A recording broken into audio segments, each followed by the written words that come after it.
ಯೇಸು ಕ್ರಿಸ್ತನು ನನಗಾಗಿ ನಿನಗಾಗಿ ಪಾಪದ ಪ್ರಾಯಶ್ಚಿತ್ತವಾಗಲಿಕ್ಕಾಗಿ ತನ್ನ ಆತ್ಮವನ್ನು ಯಜ್ಞವಾಗಿ ಅರ್ಪಿಸಿದನು.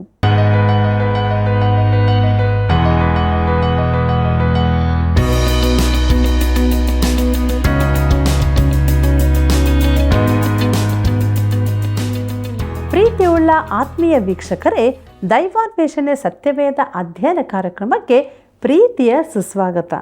ಕೊರಿಂಥದವರಿಗೆ ಬರೆದ ಪತ್ರಿಕೆಯಲ್ಲಿ ಕಾಣಿಕೆಯನ್ನು ಧರ್ಮದ್ರವ್ಯ ಎಂದು ಕರೆಯಲಾಗಿದೆ.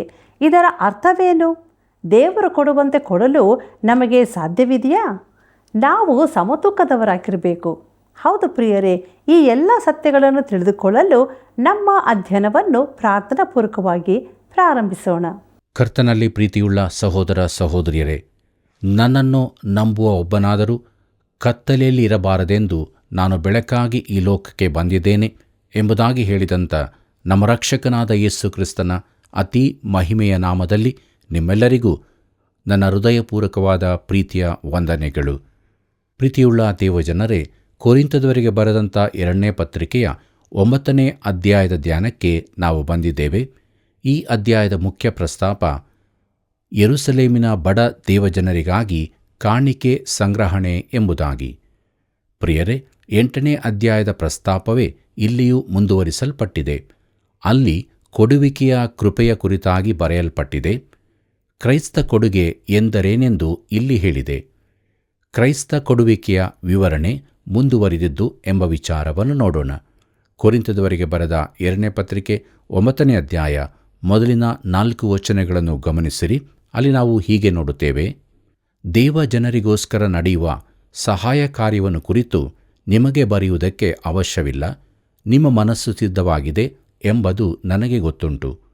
1 ವರ್ಷದ ಹಿಂದೆ ಅಖಾಯದವರು ಸಹಾಯ ಮಾಡುವುದಕ್ಕೆ ಸಿದ್ಧವಾಗಿದ್ದಾರೆಂದು ಮಕೆದೋನ್ಯದವರ ಮುಂದೆ ನಿಮ್ಮನ್ನು ಹೊಗಳುತ್ತಾ ಇದ್ದೇನೆ, ಮತ್ತು ನಿಮ್ಮ ಆಸಕ್ತಿಯು ಅವರಲ್ಲಿ ಬಹು ಜನರನ್ನು ಪ್ರೇರೇಪಿಸಿತು. ಆದರೂ ನಾವು ನಿಮ್ಮನ್ನು ಹೊಗಳಿದ್ದು ನಿರಾಧಾರವಾಗದೆ, ನಾನು ಹೇಳಿದ ಪ್ರಕಾರವೇ ನೀವು ಸಿದ್ಧವಾಗಿರಬೇಕೆಂದು ಆ ಸಹೋದರರನ್ನು ಕಳಿಸಿದ್ದೇನೆ. ಸಿದ್ಧವಾಗದಿದ್ದರೆ, ಒಂದು ವೇಳೆ ಮಕೆದೋನ್ಯದವರಲ್ಲಿ ಯಾರಾದರೂ ನನ್ನ ಸಂಗಡ ಬಂದು ನೀವು ಸಿದ್ಧವಾಗಲಿಲ್ಲವೆಂಬುದನ್ನು ಕಾಣುವಾಗ ನಮಗೆ ಇಂಥ ಭರವಸವಿದ್ದದಕ್ಕೆ ನಾವು ನಾಚಿಕೆ ಪಡಬೇಕಾದೀತು. ನಿಮಗೂ ನಾಚಿಕೆಯಾಗುವುದೆಂದು ನಾವು ಬೇರೆ ಹೇಳಬೇಕೇ ಎಂಬುದಾಗಿ. ಪ್ರೀತಿಯುಳ್ಳ ದೇವಜನರೇ, ಅವರ ಕುರಿತಾಗಿ ಇತರರೆದುರು ಹೊಗಳಿಕೊಂಡಿದ್ದು ನಿಜವಾದಲ್ಲಿ ಅವರು ಆ ರೀತಿ ಹೆಚ್ಚಾಗಿ ಕೊಡದಿದ್ದರೆ, ಪೌಲನು ಅವರ ಬಳಿಗೆ ಬಂದಾಗ ಅವರಿಗೆ ನಿಜಕ್ಕೂ ನಾಚಿಕೆಯಾಗುತ್ತದೆಂದು ಪೌಲನು ಹೇಳುತ್ತಿದ್ದಾನೆ. ನಿಜವಾದ ಆತ್ಮೀಕ ಬಲವುಳ್ಳ ಕೆಲವು ಸಭೆಗಳನ್ನು ನಾನು ಸಂದರ್ಶಿಸಿದ್ದೇನೆ. ಅವು ಬಹುದೊಡ್ಡ ಸಭೆಗಳಾಗಿವೆ. ಅವರು ತಮ್ಮ ಕೊಡುವಿಕೆಯಲ್ಲಿ ಬಹಳ ಉದಾರಿಗಳಾಗಿದ್ದಾರೆಂಬುದನ್ನು ನಾನು ಕಂಡುಕೊಂಡಿದ್ದೇನೆ. ಇನ್ನೂ ಆತ್ಮಿಕವಾಗಿ ಸತ್ತುಹೋದ ಕೆಲವು ಸಭೆಗಳಿಗೂ ಹೋಗಿದ್ದೇನೆ. ಅವರು ಹೆಚ್ಚಿನ ಜೀವವಿಲ್ಲದವರಾಗಿದ್ದಾರೆ. ಕಾಣಿಕೆಯ ಮೊತ್ತವು ನಿಜವಾದ ಅಳತೆಗೋಲಾಗಿದೆ. ಪ್ರಿಯರೇ, ಯೆರೂಸಲೇಮಿನ ಕ್ರೈಸ್ತರ ಕಷ್ಟ ಪರಿಹಾರಕ್ಕಾಗಿ ತಾವು ಕಾಣಿಕೆ ಕೊಡುತ್ತೇವೆಂಬುದಾಗಿ ಈ ಕೊರಿಂಥದ ಕ್ರೈಸ್ತರು ಮಾತು ಕೊಟ್ಟಿದ್ದರು. ಒಬ್ಬ ಕ್ರೈಸ್ತನು ಮಾಡುವ ಪ್ರತಿಜ್ಞೆಯು ಅವನಿಗೂ ಕರ್ತನಿಗೂ ಮಧ್ಯದ್ದು. ನಾನು ಏನನ್ನಾದರೂ ಮಾಡುತ್ತೇನೆ, ಇಲ್ಲವೇ ಕೊಡುತ್ತೇನೆ ಎಂದು ಮಾಡಿರುವ ಹರಕೆ ನನ್ನದಾಗಿರುತ್ತದೆ. ಒಬ್ಬ ಶ್ರೀಮಂತನನ್ನು ಕೇಳಿದರು, ನೀನು ಇಷ್ಟೆಲ್ಲ ಕಾಣಿಕೆ ಹೊರಗೆ ಕೊಡುತ್ತಿದ್ದರೂ ನೀನು ಇಷ್ಟು ಐಶ್ವರ್ಯವಂತನಾಗಿರಲು ಹೇಗೆ ಸಾಧ್ಯ ಎಂಬುದಾಗಿ. ಅವನು ಹೇಳಿದನು, ದೇವರು ಗುದ್ದಲಿಯಿಂದ ಒಳಗೆ ಹಾಕುತ್ತಾನೆ, ನಾನು ಗುದ್ದಲಿಯಿಂದ ಹೊರಗೆ ಹಾಕುತ್ತೇನೆ. ದೇವರ ಗುದ್ದಲಿ ದೊಡ್ಡದಾಗಿದೆ ಎಂದು. ಪ್ರಿಯ ಸ್ನೇಹಿತರೆ, ನಾವು ದೇವರನ್ನು ಮೀರಿಸುವುದಕ್ಕೆ ಸಾಧ್ಯವಿಲ್ಲ. ಕೊರಿಂಥದವರಿಗೆ ಬರೆದ 2ನೇ ಪತ್ರಿಕೆ 9ನೇ ಅಧ್ಯಾಯ 5ನೇ ವಚನವನ್ನು ಗಮನಿಸಿರಿ. ಅಲ್ಲಿ ಹೀಗೆ ಬರೆದದೆ: ಹೀಗಿರಲಾಗಿ ಈ ಸಹೋದರರು ಮುಂದಾಗಿ ನಿಮ್ಮ ಬಳಿಗೆ ಬಂದು ಕೊಡುತ್ತೇವೆಂದು ನೀವು ಮೊದಲು ಹೇಳಿದ ಧರ್ಮದ್ರವ್ಯವನ್ನು ಸಿದ್ಧಪಡಿಸಬೇಕೆಂಬುದಾಗಿ ಇವರನ್ನು ಬೇಡಿಕೊಳ್ಳುವುದು ಅವಶ್ಯವೆಂದು ನನಗೆ ತೋಚಿತು. ಹೀಗೆ ಆ ಹಣವು ಸುಲಿಗೆಯಂತೆ ಬಾರದೆ ಧರ್ಮಾರ್ಥವಾಗಿಯೇ ಸಿದ್ಧವಾಗುವುದು ಎಂಬುದಾಗಿ. ಕರ್ತನಲ್ಲಿ ಪ್ರಿಯರೇ, ಇಲ್ಲಿ ಕಾಣಿಕೆಯನ್ನು ಧರ್ಮದ್ರವ್ಯ ಎಂದು ಕರೆಯಲಾಗಿದೆ. ಇದರ ಅರ್ಥ ಅದು ಒಂದು ಉದಾರ ಕಾಣಿಕೆಯಾಗಿದೆ. ಅದು ಹೃದಯದಲ್ಲಿ ಕಾರ್ಯ ನಡೆಸುವ ದೇವರ ಕೃಪೆಯ ಪುರಾವೆಯಾಗಿದೆ. ಮುಂದಕ್ಕೆ ನೋಡೋಣ. ಕ್ರೈಸ್ತ ಕೊಡುವಿಕೆಗೆ ಪ್ರೋತ್ಸಾಹ ಅಥವಾ ಉತ್ತೇಜನ ಎಂಬುದಾಗಿ. ಕೊರಿಂಥದವರಿಗೆ ಬರೆದ 2ನೇ ಪತ್ರಿಕೆ 9ನೇ ಅಧ್ಯಾಯ 6ನೇ ವಚನವನ್ನು ಗಮನಿಸಿರಿ. ಅಲ್ಲಿ ಹೀಗೆ ಬರೆದದೆ, ಆದರೆ ಸ್ವಲ್ಪವಾಗಿ ಬಿತ್ತುವವನು ಪೈರನ್ನು ಸ್ವಲ್ಪವಾಗಿ ಕೊಯ್ಯುವನು, ಹೆಚ್ಚಾಗಿ ಬಿತ್ತುವವನು ಹೆಚ್ಚಾಗಿ ಕೊಯ್ಯುವನು ಎಂದು ತಿಳುಕೊಳ್ಳಿರಿ ಎಂಬುದಾಗಿ. ಪ್ರೀತಿಯುಳ್ಳ ದೇವಜನರೇ, ಪೌಲನು ಎಫೆಸ ಸಭೆಯ ಹಿರಿಯರ ಸಂಗಡ ಮಾತನಾಡುವಾಗ ಇದೇ ವಿಷಯದ ಕುರಿತು ಅವರಿಗೆ ನೆನಪು ಹುಟ್ಟಿಸಿದ್ದನು. ಎಲ್ಲ ವಿಷಯಗಳಲ್ಲಿ ನಾನು ನಿಮಗೆ ಮಾದರಿ ತೋರಿಸಿದ್ದೇನೆ. ನೀವು ಹಾಗೆಯೇ ದುಡಿದು ಬಲವಿಲ್ಲದವರಿಗೆ ಉಪಕಾರ ಮಾಡಬೇಕು ಮತ್ತು ತೆಗೆದುಕೊಳ್ಳುವುದಕ್ಕಿಂತ ಕೊಡುವುದೇ ಹೆಚ್ಚಿನ ಭಾಗ್ಯವೆಂಬುದಾಗಿ ಕರ್ತನಾದ ಯೇಸು ತಾನೇ ಹೇಳಿದ ಮಾತುಗಳನ್ನು ನೆನಪಿನಲ್ಲಿಟ್ಟುಕೊಂಡಿರಬೇಕು ಅಂದನು ಎಂಬುದಾಗಿ. ಇದನ್ನು ನಾವು ಅಪೊಸ್ತಲ ಕೃತ್ಯಗಳು 20ನೇ ಅಧ್ಯಾಯ 35ನೇ ವಚನದಲ್ಲಿ ಓದುತ್ತೇವೆ.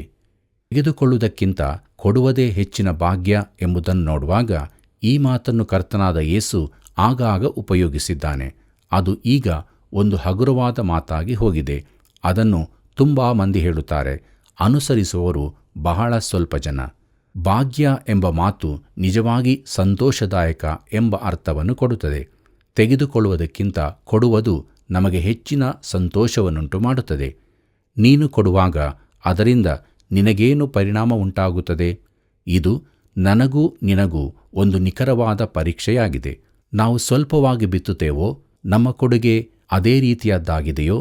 ಒಬ್ಬ ರೈತನು ತನಗಿರುವ ಒಂದು ಹೊಲದಲ್ಲಿ 1 ಸೇರು ತುಂಬ ಬೀಜವನ್ನು ಬಿತ್ತಿದನೆಂದು ನೆನೆಸೋಣ.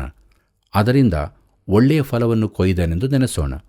ಮುಂದಿನ ವರ್ಷ ಅವನು, ಈ ವರ್ಷ 1 ಸೇರು ಬೀಜವನ್ನು ಹಾಕುವುದು ವ್ಯರ್ಥ, ನಾನು ಅರ್ಧ ಸೇರನ್ನು ಬಿತ್ತಿ ಅರ್ಧವನ್ನು ಉಳಿಸಿಕೊಳ್ಳುತ್ತೇನೆ ಎಂದು ಹೇಳಿದರೆ, ಅದರಿಂದ ಬಹಳ ಕಡಿಮೆ ಫಸಲು ಬರುತ್ತದೆಂದು ಯಾವ ರೈತನಿಗೂ ಗೊತ್ತಿರುತ್ತದೆ.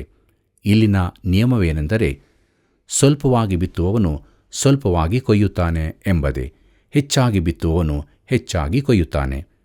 ಕರ್ತನಲ್ಲಿ ಪ್ರಿಯರೇ, ಸಿಲೋವ ಬುಗ್ಗೆ ಎಂಬ ಅಕರ್ನಾಸ್ನ ಸ್ಥಳದಲ್ಲಿ ದೇವಸೇವಕರಾದ ವರ್ನನ್ ಮೇಗಿಯವರ ತಂದೆಯವರು ಆ ಸ್ಥಳದ ಒಂದು ಹತ್ತಿ ಗಿರಣಿ ಯಂತ್ರದಿಂದ ಸತ್ತಿದ್ದರು ಮತ್ತು ಅದೇ ಸ್ಥಳದಲ್ಲಿ ಅವರು ಹೂಣಲ್ಪಟ್ಟಿದ್ದರು.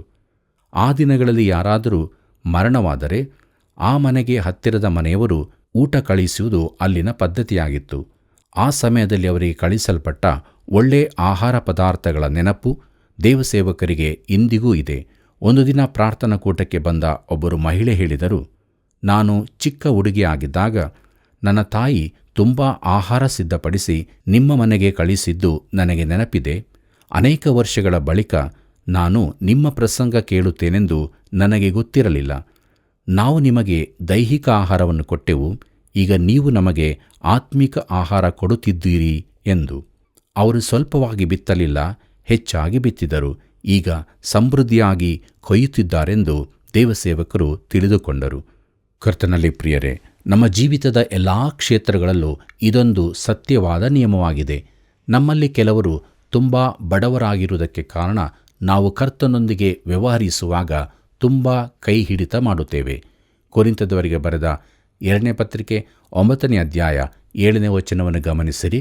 ಅಲ್ಲಿ ಹೀಗೆ ಬರೆದದೆ, ಪ್ರತಿಯೊಬ್ಬನು ತನ್ನ ತನ್ನ ಹೃದಯದಲ್ಲಿ ನಿರ್ಣಯಿಸಿಕೊಂಡ ಪ್ರಕಾರ ಕೊಡಲಿ. ದುಃಖದಿಂದಾಗಲಿ ಬಲಾತ್ಕಾರದಿಂದಾಗಲಿ ಯಾರೂ ಕೊಡಬಾರದು, ಯಾಕಂದರೆ ಸಂತೋಷವಾಗಿ ಕೊಡುವವನ ಮೇಲೆ ದೇವರಿಗೆ ಪ್ರೀತಿಯುಂಟು ಎಂಬುದಾಗಿ. ಕರ್ತನಲ್ಲಿ ಪ್ರಿಯರೇ, ನಿಮ್ಮ ಹೃದಯದಲ್ಲಿ ಯೋಚಿಸಿದಷ್ಟನ್ನೇ ನೀವು ಕಾಣಿಕೆಯಾಗಿ ಕೊಡಬೇಕು. ಅದು ನಿನ್ನ ಕೊಡುವಿಕೆಯಾಗಿರಬೇಕು. ದುಃಖದಿಂದ ಗುಣಗುಟ್ಟುತ್ತಾ ಕೊಡಬಾರದೆಂದಿದೆ.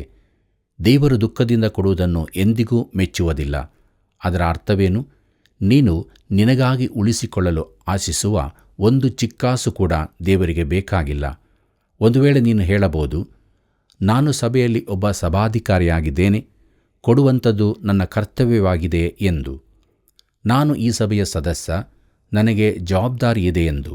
ಒಂದು ವೇಳೆ ನಿನ್ನ ಸಭೆ ನಿನ್ನಿಂದ ಅದನ್ನು ನಿರೀಕ್ಷಿಸಬಹುದು. ಒಬ್ಬರು ಸಭಾಪಾಲಕರು ಸಭಿಕರಿಗೆ ಈ ರೀತಿಯಾಗಿ ಹೇಳಿದರು, ಇದು ನಿಮ್ಮ ಸಭೆ, ಆದ್ದರಿಂದ ನೀವು ಅದನ್ನು ಬೆಂಬಲಿಸಬೇಕು ಎಂಬುದಾಗಿ. ಆದರೆ ದೇವರು ಹಾಗೆ ಹೇಳುವುದಿಲ್ಲ. ನೀನು ಮನಸ್ಸಿಲ್ಲದ ಮನಸ್ಸಿನಿಂದ ಕೊಡುವುದಾದರೆ ಅದು ಕರ್ತನಿಗೆ ಬೇಡವಾಗಿದೆ. ಆತನಿಗೆ ಅದು ಬೇಡವಾಗಿರುವುದು ಮಾತ್ರವಲ್ಲದೆ ಆತನು ಅದನ್ನು ಉಪಯೋಗಿಸುವುದೂ ಇಲ್ಲವೆಂದು ನನ್ನ ಭಾವನೆ. ಪ್ರೀತಿಯುಳ್ಳ ದೇವಜನರೇ, ನೀವು ದುಃಖದಿಂದ ಕೊಡಬಾರದೆಂದು ಹೇಳಿರುವುದಲ್ಲದೆ ಒತ್ತಾಯದಿಂದಲೂ ಕೊಡಬಾರದೆಂದು ಹೇಳಿದೆ. ಪ್ರಿಯ ಸ್ನೇಹಿತನೇ, ನೀನು ಸಂತೋಷದಿಂದಲೂ ಸ್ವ ಇಚ್ಛೆಯಿಂದಲೂ ಕೊಡದಿದ್ದರೆ ಆತನಿಗೆ ಕೊಡದಿರುವುದೇ ಒಳ್ಳೆಯದು. ಕೆಲವರು ಹೇಳುತ್ತಾರೆ, ಎಲ್ಲರೂ ಕೊಡುವಾಗ ನಾನೂ ಕೂಡ ಕೊಡುವುದು ಒಳ್ಳೆಯದು, ಕೊಡದಿದ್ದರೆ ಅದು ಕೆಟ್ಟದಾಗಿ ಕಾಣುತ್ತದೆ ಎಂದು. ಇದು ಒತ್ತಾಯದಿಂದ ಕೊಡುವುದಾಗಿದೆ. ಆ ರೀತಿಯ ಕೊಡುವಿಕೆ ದೇವರಿಗೆ ಬೇಕಾಗಿಲ್ಲ. ಸಂತೋಷವಾಗಿ ಕೊಡುವವನ ಮೇಲೆ ದೇವರಿಗೆ ಪ್ರೀತಿಯುಂಟು ಎಂಬುದಾಗಿ ನೋಡುವಾಗ ಅದು ದೇವಾರಾಧನೆಯ ಸಂತೋಷದ ಕ್ಷಣವಾಗಿರಬೇಕು. ನಾನು ಸಂದರ್ಶಿಸಿದ ಅನೇಕ ಸಭೆಗಳಲ್ಲಿ ಕಾಣಿಕೆ ಕೂಡಿಸಿಯಾದ ಬಳಿಕ ಸಭೆ ಎದ್ದು ನಿಂತು ಎಲ್ಲ ಒಳ್ಳೆಯ ದಾನಗಳ ಮೂಲಕರ್ತ ದೇವರೇ ಎಂಬ ಸಂಗೀತವನ್ನು ಹಾಡುತ್ತಿದ್ದರು. ಅದು ಒಳ್ಳೆಯ ಕ್ರಮವಾಗಿದೆ. ಆದರೆ ಒಂದೇ ನನ್ನ ಸಲಹೆ ಏನೆಂದರೆ, ಆ ಹಾಡನ್ನು ಕಾಣಿಕೆ ಕೂಡಿಸುವ ಮೊದಲು ಹಾಡಿದರೆ ಒಳ್ಳೆಯದೆಂಬುದೇ. ಆಗ ಕಾಣಿಕೆ ಕೊಡುವವರು ಒಳ್ಳೆಯ ಮನಸ್ಸಿನಿಂದ ಕೊಡಬಹುದು ಮತ್ತು ನಿಂತುಕೊಂಡಾಗ ತಮ್ಮ ಜೇಬುಗಳಿಗೆ ಕೈ ಹಾಕುವುದು ಸುಲಭವಾಗುತ್ತದೆ. ದೇವರು ಸಂತೋಷವಾಗಿ ಕೊಡುವವನನ್ನು ಮೆಚ್ಚುತ್ತಾನೆ. ನೀನು ಸಂತೋಷವಾಗಿ ಕೊಡಲಾರೆಯಾದರೆ ಕೊಡಲೇಬೇಡ. ಕೊರಿಂಥದವರಿಗೆ ಬರೆದ 2ನೇ ಪತ್ರಿಕೆ 9ನೇ ಅಧ್ಯಾಯ 8ನೇ ವಚನವನ್ನು ಗಮನಿಸಿರಿ. ಅಲ್ಲಿ ನಾವು ಹೀಗೆ ನೋಡುತ್ತೇವೆ, ದೇವರು ಸಕಲ ವಿಧವಾದ ದಾನಗಳನ್ನು ನಿಮಗೆ ಧಾರಾಳವಾಗಿ ಅನುಗ್ರಹಿಸುವುದಕ್ಕೆ ಶಕ್ತನಾದ್ದರಿಂದ ನೀವು ಯಾವಾಗಲೂ ಎಲ್ಲ ವಿಷಯಗಳಲ್ಲಿ ಪರಿಪೂರ್ಣತೆಯುಳ್ಳವರಾಗಿ ಸಕಲ ಸತ್ಕಾರ್ಯಗಳನ್ನು ಹೇರಳವಾಗಿ ಮಾಡುವವರಾಗಿರಬೇಕು ಎಂಬುದಾಗಿ. ಕರ್ತನಲ್ಲಿ ಪ್ರೀತಿಯುಳ್ಳ ಸಹೋದರ ಸಹೋದರಿಯರೇ, ಕರ್ತನ ಸೇವೆಗೆ ಕೊಟ್ಟು ದಿವಾಳಿಯಾದವರ್ಯಾರೂ ನನಗೆ ಗೊತ್ತಿಲ್ಲ. ಯಾರಾದರೂ ಇದ್ದರೂ ನಾನಂತೂ ಅವರನ್ನು ಈವರೆಗೆ ಸಂಧಿಸಲಿಲ್ಲ. ದೇವರು ನಿನ್ನನ್ನು ಆಶೀರ್ವದಿಸುತ್ತಾನೆಂದು ನಾನು ನಂಬುತ್ತೇನೆ. ಆತನು ನಿನಗೆ ಕೊಡುವ ಆಶೀರ್ವಾದಗಳು ಯಾವಾಗಲೂ ಲೌಕಿಕ ಆಶೀರ್ವಾದಗಳೇ ಆಗಿರಲಿಕ್ಕಿಲ್ಲ. ದೇವರು ತಮಗೆ ಲೌಕಿಕ ಆಶೀರ್ವಾದಗಳನ್ನು ಕೊಡುತ್ತೇನೆಂದು ವಾಗ್ದಾನ ಮಾಡಿದ್ದಾನೆಂದು ನೆನೆಸುತ್ತಾರೆ. ಆದರೆ ಸಕಲ ಆತ್ಮೀಯ ವರಗಳನ್ನು ಕೊಡುತ್ತೇನೆಂದು ಆತನು ವಾಗ್ದಾನ ಮಾಡಿದ್ದಾನೆ. ಕೊರಿಂಥದವರಿಗೆ ಬರೆದ 2ನೇ ಪತ್ರಿಕೆ 9ನೇ ಅಧ್ಯಾಯ 9 ಮತ್ತು 10ನೇ ವಚನಗಳನ್ನು ಗಮನಿಸಿರಿ. ಅಲ್ಲಿ ನಾವು ಹೀಗೆ ನೋಡುತ್ತೇವೆ, ಉಪಕಾರಿಯ ವಿಷಯದಲ್ಲಿ ಅವನು ಬಡವರಿಗೆ ಧಾರಾಳವಾಗಿ ಕೊಟ್ಟನು, ಅವನ ನೀತಿಯ ಫಲವು ಸದಾಕಾಲವೂ ಇರುವುದು ಎಂದು ಶಾಸ್ತ್ರದಲ್ಲಿ ಬರೆದದೆಯಲ್ಲ.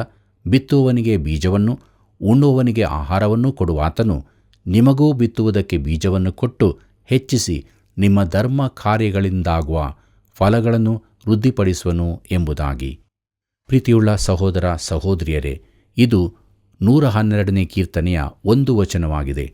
ದೇವರಿಗೆ ಭಯಪಟ್ಟು ಬಡವರಿಗೆ ಸಹಾಯ ಮಾಡುವವನು ಭಾಗ್ಯವಂತನೆಂದು ಹೇಳಿದೆ. ಕೊರತೆಯಲ್ಲಿರುವವರ ಸಂಗಡ ನಮಗಿರುವುದನ್ನು ನಾವು ಹಂಚಿಕೊಳ್ಳಬೇಕು. ಸಭೆಯಲ್ಲಿ ನಮ್ಮವರ ಕುರಿತು ನಾವೇ ಚಿಂತಿಸಬೇಕೆಂದು ನನ್ನ ಅನಿಸಿಕೆ. ಜನರೊಂದಿಗೆ ಹಂಚಿಕೊಳ್ಳುವ ಅನೇಕ ಅವಕಾಶಗಳು ನಮಗೆ ದೊರಕುತ್ತವೆ. ಅನೇಕ ಕ್ರೈಸ್ತರಿಗೆ ಅತಿಥಿ ಸತ್ಕಾರ ಮಾಡುವ ವರವಿದೆ. ಅದು ನಿಜವಾಗಿ ಒಂದು ವರವಾಗಿದೆ. ಅವರಿಗೆ ಇತರರನ್ನು ತಮ್ಮ ಮನೆಗೆ ಆಹ್ವಾನಿಸಿ ಅವರನ್ನು ಸತ್ಕರಿಸುವ ವಿಶೇಷ ವರವಿರುತ್ತದೆ. ಅನೇಕ ವೇಳೆ ಅಂಥವರನ್ನು ಮೊದಲು ದೇವಾಲಯಕ್ಕೆ ಕರಕೊಂಡು ಹೋಗಿ ಅವರು ಸುವಾರ್ತೆ ಕೇಳುವಂತೆ ಮಾಡಿ ಬಳಿಕ ತಮ್ಮ ಮನೆಗೆ ಕರಕೊಂಡು ಬಂದು ಸತ್ಕರಿಸುತ್ತಾರೆ. ಇದು ಸಾಕ್ಷಿ ಕೊಡುವ ಅದ್ಭುತ ವಿಧಾನವಾಗಿದೆ. ಒಬ್ಬಂಟಿಗಳಾಗಿರುವವರನ್ನು, ಅನ್ಯೋನ್ಯತೆಯಿಂದ ದೂರ ಇರುವವರನ್ನು ಸಂಧಿಸಲು ಇದೊಂದು ಒಳ್ಳೆಯ ಅವಕಾಶ. ಪ್ರೀತಿಯುಳ್ಳ ದೇವಜನರೇ, ಪೌಲನು ಬಿತ್ತುವವನ ದೃಷ್ಟಾಂತವನ್ನು ಕೊಡುತ್ತಾನೆ. ಬಿತ್ತುವವನು ಬೀಜಗಳನ್ನು ತುಂಬಾ ತೆಗೆದುಕೊಂಡು ಹೋಗಿ ಹೊಲದಲ್ಲಿ ಬಿತ್ತುತ್ತಾನೆ. ತನಗೆ ಮುಂದೆ ಒಳ್ಳೆಯ ಫಸಲು ಕೊಯ್ಲಿನ ಕಾಲದಲ್ಲಿ ಸಿಗುತ್ತದೆಂದು ಅವನಿಗೆ ಗೊತ್ತಿದೆ. ಅವನ ಬೀಜವನ್ನು ಆಶೀರ್ವದಿಸುವವನು ದೇವರೇ. ನೀನು ಕರ್ತನಿಗಾಗಿ ಮಾಡುವುದೆಲ್ಲವನ್ನೂ ಆತನು ವೃದ್ಧಿಸುತ್ತಾನೆ. ಆದ್ದರಿಂದ ಕರ್ತನ ಸೇವೆಗೆ ಕೊಡುವುದನ್ನು ಹಿಂದೆಗೆಯಬೇಡ. ಪ್ರೀತಿಯುಳ್ಳ ದೇವಜನರೇ, ಒಮ್ಮೆ ಒಬ್ಬ ಯವನಸ್ಥನಿಗೆ ನಾನು ಕೊಡಬೇಡವೆಂದು ಹೇಳಿದೆ. ಅವನು ಇತ್ತೀಚೆಗಷ್ಟೇ ರಕ್ಷಿಸಲ್ಪಟ್ಟವನಾಗಿದ್ದನು. ಅವನು ತುಂಬಾ ಕಾಣಿಕೆ ಕೊಡುತ್ತಾ ಇದ್ದು ತನ್ನ ಸ್ವಂತ ಕುಟುಂಬಕ್ಕೆ ಬೇಕಾದಷ್ಟನ್ನು ಉಳಿಸುತ್ತಿರಲಿಲ್ಲ. ನಾವು ನಮ್ಮ ಮನೆಯವರನ್ನು ನೋಡಿಕೊಳ್ಳದಿದ್ದಲ್ಲಿ ಅನ್ಯರಿಗಿಂತಲೂ ಕಡೆಯವರಾಗಿದ್ದೇವೆಂದು ಸತ್ಯವೇದ ಹೇಳುತ್ತದೆ. ತಿಮೋಥನಿಗೆ ಬರೆದ 1ನೇ ಪತ್ರಿಕೆ 5ನೇ ಅಧ್ಯಾಯ 8ನೇ ವಚನವನ್ನು ನೋಡಿರಿ. ನಾನು ಇದನ್ನು ಅವನಿಗೆ ತಿಳಿಸಿ ಅವನು ತನ್ನ ಕುಟುಂಬದವರ ಅವಶ್ಯಕತೆಗಳನ್ನು ಪೂರೈಸುವುದು ಅವನ ಕರ್ತವ್ಯವೆಂದು ಹೇಳಿದೆ. ಬಳಿಕ ಅವನು ದೇವರಿಗೆ ಉದಾರವಾಗಿ ಕೊಡಬೇಕೆಂದು ಹೇಳಿದೆ. ಕೊಡುವ ವಿಷಯದಲ್ಲಿ ಕೂಡ ನಾವು ಅತಿರೇಕವಾಗಿ ವರ್ತಿಸಬಾರದೆಂದು ದೇವರು ಬಯಸುತ್ತಾನೆ. ನಾವು ಸಮತೂಕದಲ್ಲಿರಬೇಕು. ನಾವು ಒಳ್ಳೆಯ, ಚುರುಕಿನ, ಸಾಮಾನ್ಯ ಜ್ಞಾನವುಳ್ಳವರಾಗಿದ್ದು ಒಳ್ಳೆಯ, ಶುದ್ಧ ವಿವೇಚನೆಯುಳ್ಳವರಾಗಿರಬೇಕು. ಮುಂದಕ್ಕೆ ನೋಡೋಣ. ಕೊರಿಂಥದವರಿಗೆ ಬರೆದ 2ನೇ ಪತ್ರಿಕೆ 9ನೇ ಅಧ್ಯಾಯ 11 ಮತ್ತು 12ನೇ ವಚನಗಳನ್ನು. ಅಲ್ಲಿ ನಾವು ಹೀಗೆ ನೋಡುತ್ತೇವೆ: ಹೀಗೆ ನೀವು ಎಲ್ಲ ವಿಷಯಗಳಲ್ಲಿ ಐಶ್ವರ್ಯವಂತರಾಗಿದ್ದು ಉದಾರವಾಗಿ ಕೊಡಶಕ್ತರಾಗುವಿರಿ. ಇದಲ್ಲದೆ ನಿಮ್ಮ ದಾನಗಳು ನಮ್ಮ ಕೈಯಿಂದ ಮತ್ತೊಬ್ಬರಿಗೆ ಸೇರಿದಾಗ ದೇವರಿಗೆ ಕೃತಜ್ಞತಾಸ್ತುತಿ ಉಂಟು ಮಾಡುವುದು. ಹೇಗೆಂದರೆ, ನೀವು ನಡೆಸುವ ಈ ಧರ್ಮ ಕಾರ್ಯವು ದೇವಜನರ ಕೊರತೆಗಳನ್ನು ನೀಗುವುದು ಮಾತ್ರವಲ್ಲದೆ ಅನೇಕರಿಂದ ದೇವರಿಗೆ ಕೃತಜ್ಞತಾಸ್ತುತಿಯನ್ನು ಹುಟ್ಟಿಸುವುದು ಎಂಬುದಾಗಿ. ಕರ್ತನಲ್ಲಿ ಪ್ರಿಯರೇ, ನೀನು ಕೊಡುವಾಗ ನಿನಗಾಗಿ ಜನರು ದೇವರಿಗೆ ಉಪಕಾರ ಹೇಳುವಂಥದ್ದಾಗುತ್ತದೆಂಬುದನ್ನು ಗಮನಿಸು. ಅದಕ್ಕಾಗಿ ದೇವರು ಸ್ತೋತ್ರ ಮಹಿಮೆಗಳನ್ನು ಹೊಂದುತ್ತಾನೆ. ಕೊರಿಂಥದವರಿಗೆ ಬರೆದ 2ನೇ ಪತ್ರಿಕೆ 9ನೇ ಅಧ್ಯಾಯ 13ನೇ ವಚನ ಹೀಗೆ ಹೇಳುತ್ತದೆ: ಈ ಸಹಾಯದಿಂದ ತೋರಿ ಬಂದ ನಿಮ್ಮ ಯೋಗ್ಯ ಭಾವವನ್ನು ಅವರು ನೋಡುವಾಗ ನೀವು ಮಾಡಿದ್ದ ಪ್ರತಿಜ್ಞೆಗೆ ಸರಿಯಾಗಿ ಕ್ರಿಸ್ತನ ಸುವಾರ್ತೆಯನ್ನು ಅನುಸರಿಸಿದ್ದರಿಂದಲೂ ತಮಗೂ ಎಲ್ಲರಿಗೂ ನೀವು ಉದಾರವಾಗಿ ಸಹಾಯ ಮಾಡಿದ್ದರಿಂದಲೂ ದೇವರನ್ನು ಕೊಂಡಾಡುವರು ಎಂಬುದಾಗಿ. ಕರ್ತನಲ್ಲಿ ಪ್ರಿಯರೇ, ಪೌಲನು ಹೇಳುತ್ತಿದ್ದಾನೆ, ನಿನ್ನ ಉದಾರತೆಗಾಗಿ ಯಾರಾದರೂ ದೇವರನ್ನು ಸ್ತುತಿಸುವವರಿರುವರೋ ಎಂಬುದಾಗಿ. ಕೊರಿಂಥದವರಿಗೆ ಬರೆದ 2ನೇ ಪತ್ರಿಕೆ 9ನೇ ಅಧ್ಯಾಯ 14ನೇ ವಚನವನ್ನು ಗಮನಿಸಿರಿ. ಅಲ್ಲಿ ನಾವು ಹೀಗೆ ನೋಡುತ್ತೇವೆ: ಇದಲ್ಲದೆ ನಿಮಗೋಸ್ಕರ ವಿಜ್ಞಾಪನೆ ಮಾಡಿ ದೇವರ ಅತಿಶಯವಾದ ಕೃಪೆಯು ನಿಮ್ಮಲ್ಲಿ ಇರುವುದರಿಂದ ನಿಮ್ಮ ಪರಿಚಿತಿ ಮಾಡಬೇಕೆಂದು ಕೋರುವರು ಎಂಬುದಾಗಿ. ಕರ್ತನಲ್ಲಿ ಪ್ರೀತಿಯುಳ್ಳ ಸಹೋದರ ಸಹೋದರಿಯರೇ, ಕೊಡುವುದು ಒಂದು ಕೃಪೆಯಾಗಿದೆ. ನಾವು ದಶಮಾಂಶ ಕೊಡಬೇಕೆಂದು ಹೇಳಲ್ಪಟ್ಟಿಲ್ಲ. ಅದು ಧರ್ಮಶಾಸ್ತ್ರದ ಪ್ರಕಾರ ಅವಶ್ಯವಾದದಲ್ಲ. ಅದು ಒಂದು ಕೃಪೆಯಾಗಿದೆ. ನಮ್ಮ ಸನ್ನಿವೇಶಗಳಿಗೆ ಸರಿಯಾಗಿ ಒಂದು ಕೃಪೆಯಾಗಿ ಕೊಡಬೇಕೆಂದು ದೇವರು ಹೇಳುತ್ತಾನೆ. ಕೆಲವರು ದಶಮಾಂಶಕ್ಕಿಂತಲೂ ಹೆಚ್ಚಿನ ಭಾಗ ಕೊಡಬೇಕು. ಕೆಲವರಿಗೆ ಕೊಡುವುದಕ್ಕೆ ಸಾಧ್ಯವಿಲ್ಲದಿರಬಹುದು. ನಮಗೆ ಸಾಧ್ಯವಿರುವಷ್ಟು ನಾವು ಕೊಡಬೇಕು. ಪೌಲನು ಇದನ್ನು ಕ್ರೋಢೀಕರಿಸಿ ಹೀಗೆ ಹೇಳುತ್ತಾನೆ. ಕೊರಿಂಥದವರಿಗೆ ಬರೆದ 2ನೇ ಪತ್ರಿಕೆ 9ನೇ ಅಧ್ಯಾಯ 15ನೇ ವಚನ ಹೀಗೆ ಹೇಳುತ್ತದೆ: ವರ್ಣಿಸಲ ಶಕ್ಯವಾದ ದೇವರ ವರಕ್ಕಾಗಿ ಆತನಿಗೆ ಸ್ತೋತ್ರ ಎಂಬುದಾಗಿ. ಕರ್ತನಲ್ಲಿ ಪ್ರೀತಿಯುಳ್ಳ ಸ್ನೇಹಿತನೇ, ನೀನು ಎಷ್ಟು ಕೊಡುವನಾದರೂ ದೇವರು ಕೊಡುವಂತೆ ಕೊಡಲು ಸಾಧ್ಯವಿಲ್ಲ. ನಮಗೆ ಆತನು ಹೇಳಲಾರದಂತಹ ವರವನ್ನು ಕೊಟ್ಟಿದ್ದಾನೆ. ತನ್ನ ಸ್ವಂತ ಮಗನನ್ನೇ ಮರಣಕ್ಕೆ ಕೊಟ್ಟಿರುವ ಕೊಡುವಿಕೆಗೆ ಸಮಾನವಾದದ್ದು ಬೇರಾವುದೂ ಇಲ್ಲ. ಇದನ್ನು ಸ್ವಲ್ಪ ಆಲೋಚಿಸು. ಕೊರಿಂಥದವರಿಗೆ ಬರೆದ 2ನೇ ಪತ್ರಿಕೆ 8ನೇ ಅಧ್ಯಾಯ 9ರಲ್ಲಿ ಹೇಳಿದ್ದನ್ನೇ ಪುನಃ ನೋಡಲಿದ್ದೇವೆ. ಆತನು ಐಶ್ವರ್ಯವಂತನಾಗಿದ್ದರೂ ಪರಲೋಕವನ್ನು ಸಕಲ ಮಹಿಮೆಯನ್ನು ತ್ಯಜಿಸಿ ಈ ಲೋಕಕ್ಕೆ ಇಳಿದು ಬಂದನು. ಆತನು ಈ ಲೋಕದಲ್ಲಿ ಜೀವಿಸಲಿಕ್ಕಾಗಿ ಮಾತ್ರ ಬಾರದೆ ತನ್ನ ಪ್ರಾಣವನ್ನು ನಿನಗಾಗಿ ಕೊಡಲಿಕ್ಕಾಗಿಯೂ ಬಂದನು. ಕ್ರೂಜೆಯಲ್ಲಿ ಪ್ರಾಣ ಕೊಡಲಿಕ್ಕಾಗಿ ಬಂದನು. ನನಗೆ ನಿನಗೆ ನಿತ್ಯ ಜೀವ ಕೊಡಲಿಕ್ಕಾಗಿ ಆತನು ಕ್ರೂರವಾಗಿ ಕೊಲ್ಲಲ್ಪಟ್ಟನು. ನನಗಾಗಿ ನಿನಗಾಗಿ ಪಾಪದ ಪ್ರಾಯಶ್ಚಿತ್ತವಾಗಲಿಕ್ಕಾಗಿ ಆತನು ತನ್ನ ಆತ್ಮವನ್ನು ಯಜ್ಞವಾಗಿ ಅರ್ಪಿಸಿದನು. ಪ್ರೀತಿಯುಳ್ಳ ದೇವಜನರೇ, ತನ್ನ ಮುಂದೆ ಇಟ್ಟಿದ್ದ ಸಂತೋಷಕ್ಕೋಸ್ಕರ ಎಂಬುದಾಗಿ ನೋಡುವಾಗ ಆತನು ಹೀಗೆ ಮಾಡಿದನೆಂದು ಇಬ್ರಿಯರಿಗೆ ಬರೆದ ಪತ್ರಿಕೆ 12ನೇ ಅಧ್ಯಾಯ 3ನೇ ವಚನದಲ್ಲಿ ಹೇಳಿದೆ. ಆತನು ಮಹಿಮೆಯ ಅದ್ಭುತ ರಕ್ಷಕನಾಗಿದ್ದಾನೆ. ಆತನನ್ನು ಕೆಳಸ್ಥಾನಕ್ಕೆ ತರಬೇಡ. ಆತನು ಹೊಳೆಯುವ ಮುಂಜಾನೆಯ ನಕ್ಷತ್ರವಾಗಿದ್ದಾನೆ. ನಮ್ಮನ್ನು ಬಿಡುಗಡೆಗೊಳಿಸಿದ ದೇವರ ಮಗನು, ನನಗೆ ನಿನಗೆ ಕೊಡಲ್ಪಟ್ಟ ವರ್ಣಿಸಲ ಶಕ್ಯವಾದ ವರವಾಗಿದ್ದಾನೆ. ಇದು ಕೊಡುವಿಕೆಯ ಅತ್ಯುನ್ನತ ಮಟ್ಟವಾಗಿದೆ. ಆ ಮಟ್ಟಕ್ಕೆ ಏರಲು ಯಾರಿಂದಲೂ ಸಾಧ್ಯವಿಲ್ಲ. ಕರ್ತನಲ್ಲಿ ಪ್ರೀತಿಯುಳ್ಳ ದೇವಜನರೇ, ದೇವರ ವಾಕ್ಯದ ಪ್ರಕಾರ ದೇವರು ತನ್ನ ಮಗನನ್ನು ನಮಗೋಸ್ಕರ ಈ ಲೋಕಕ್ಕೆ ಕಳುಹಿಸಿಕೊಟ್ಟನು. ಆತನು ಐಶ್ವರ್ಯವಂತನಾಗಿದ್ದರೂ ನಮಗೋಸ್ಕರ ಸಕಲವನ್ನು ತ್ಯಾಗ ಮಾಡಿ ಬಡವರಲ್ಲಿ ಬಡವನಾಗಿ ನಮಗೋಸ್ಕರ ಕ್ರೂಜೆಯಲ್ಲಿ ತನ್ನನ್ನು ಸಮರ್ಪಿಸಿಕೊಂಡು ನಮ್ಮನ್ನು ಪಾಪದಿಂದ ಬಿಡಿಸಿದನು. ನಮ್ಮ ಜೀವಿತವೂ ಕೂಡ ಆತನನ್ನು ಅಂಗೀಕಾರ ಮಾಡಿಕೊಂಡು ಆತನಿಗೋಸ್ಕರ ಜೀವಿಸುವಂಥ ಜೀವಿತವಾಗಬೇಕು. ಮಾತ್ರವಲ್ಲ, ನಾವು ಕೂಡ ಇತರರಿಗೆ ಆತನ ಪ್ರೀತಿಯನ್ನು ಹಂಚುವರಾಗಬೇಕು. ಇಂಥ ಜೀವಿತವನ್ನು ಜೀವಿಸುವುದಕ್ಕೆ ದೇವರು ನಮಗೆ ಸಹಾಯ ಮಾಡಲಿ. ಕರ್ತನ ಕೃಪೆಯು ಸದಾ ನಿಮ್ಮ ಸಂಗಡ ಇರಲಿ. ಕೆಲವು ಸಭೆಗಳು ಕೊಡುವಿಕೆಯಲ್ಲಿ ಉದಾರಗಳಾದರೆ ಇನ್ನು ಕೆಲವು ಕೊಡುವಿಕೆಯಲ್ಲಿ ಬಲಹೀನವಾಗಿದೆ. ನಾವು ದೇವರನ್ನು ಮೀರುವುದು ಅಸಾಧ್ಯ. ಆದರೆ ನಾವು ಯಾವಾಗಲೂ ಸಮತೂಕದಲ್ಲಿರಬೇಕು. ನಾವು ಕೊಡುವಾಗ ನಮಗಾಗಿ ಜನರು ದೇವರಿಗೆ ಉಪಕಾರ ಹೇಳುವಂತಾಗಬೇಕು. ಇಂಥ ರೀತಿಯಲ್ಲಿ ನಮ್ಮ ಜೀವಿತದಲ್ಲಿ ದೇವರ ಮಹಿಮೆಗಾಗಿ ಜೀವಿಸೋಣ. ಬನ್ನಿ ಪ್ರಾರ್ಥನೆಯನ್ನು ಮಾಡೋಣ. ಕನಿಕರ ಉಳ್ಳಂಥ ನಮ್ಮ ಪ್ರಿಯ ತಂದೆಯಾದ ದೇವ, ನಿನ್ನ ನಾಮಕ್ಕೆ ಸ್ತೋತ್ರವಾಗಲಿ. ಈ ಕಾರ್ಯಕ್ರಮವನ್ನು ವೀಕ್ಷಿಸುತ್ತಿರುವಂಥ ನಮ್ಮ ಪ್ರಿಯ ಸಹೋದರ ಸಹೋದರಿಯರನ್ನು ಆಶೀರ್ವದಿಸು. ವಾಕ್ಯದಲ್ಲಿ ಬೆಳೆಯಲು ಸಹಾಯ ಮಾಡು ಕರ್ತನೆ. ಅವರಿಗೆ ಏನೇನು ಸಮಸ್ಯೆಗಳಿದೆಯೋ ನಾವು ಅರಿಯೆವು, ಆದರೆ ನಿನಗೆ ಪ್ರತಿಯೊಂದು ಗೊತ್ತು ಕರ್ತನೆ. ಅವ್ರಿಗೆ ಸಹಾಯ ಮಾಡಿ ಅವರನ್ನು ಆಧರಿಸಿ ಪ್ರೋತ್ಸಾಹಿಸಬೇಕೆಂದು ಈ ಪ್ರಾರ್ಥನೆಯನ್ನು ನಜರೇತಿನ ಯೇಸುವಿನ ನಾಮದಲ್ಲಿ ಬೇಡಿದ್ದೇವೆ. ಆಮೇನ್. ಪ್ರಿಯ ವೀಕ್ಷಕರೇ, ಇಂದಿನ ಕಾರ್ಯಕ್ರಮವು ಎಷ್ಟೊಂದು ಅರ್ಥಗರ್ಭಿತವಾಗಿತ್ತು ಅಲ್ವಾ?